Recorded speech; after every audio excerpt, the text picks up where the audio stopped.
അധികാരത്തിൽ വരുന്ന സന്ദർഭത്തിൽ ഇവിടെയുള്ള മാധ്യമങ്ങൾ വികസനം എന്ന് പറഞ്ഞാൽ മതി. വികസനത്തിന്റെ പെരുമഴ കേരളത്തിൽ അത്ഭുതമുണ്ടാക്കുന്ന വികസനം.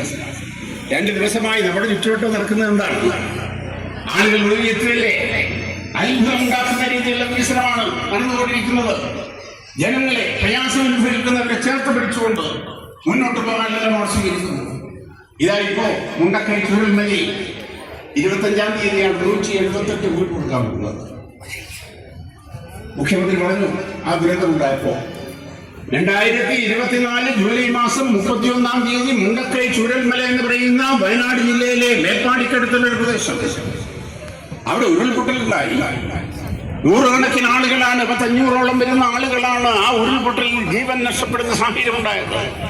ആ കുത്തൊഴുക്കിൽ എല്ലാം നഷ്ടപ്പെട്ടു. ഒരു മാസം മുതൽ ഏറെ പ്രായമുള്ള ആളുകൾ വരെ കുത്തൊഴുക്കിൽപ്പെട്ട് ഒഴുകിപ്പോയി. പല ആളുകളുടെയും ഛിന്നഭിന്നമായ ശവശരീരമാണ് കണ്ടെത്താൻ കഴിഞ്ഞത്. കുറ്റവരും ഒടിയവരും പോലീസ് സംവിധാനവും അധികാരികളും എല്ലാം അന്വേഷിച്ച് കണ്ടെത്തി. അവയവങ്ങൾ കിട്ടുമ്പോ, കുഞ്ഞിക്കാൽ കിട്ടുമ്പോ, കൈ കിട്ടുമ്പോ ഇതാരാണെന്ന് തിരിച്ചറിയാൻ DNA പരിശോധന നടത്തി. അങ്ങനെയാണ് ശവസംസ്കാരത്തിന് വേണ്ടിയുള്ള സംവിധാനം ഉണ്ടാക്കിയത്. ഈ നാട് തേങ്ങി എങ്ങനെയാണ് ഇവരെ സംരക്ഷിക്കുന്നത്?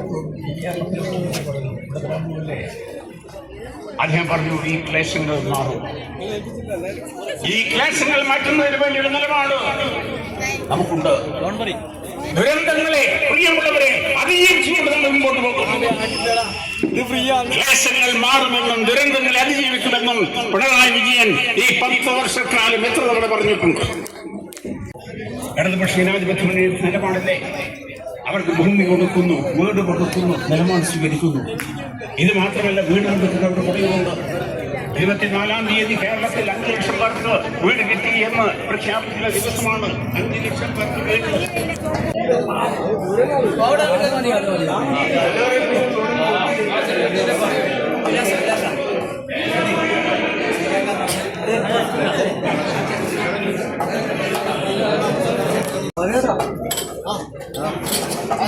കുട്ടി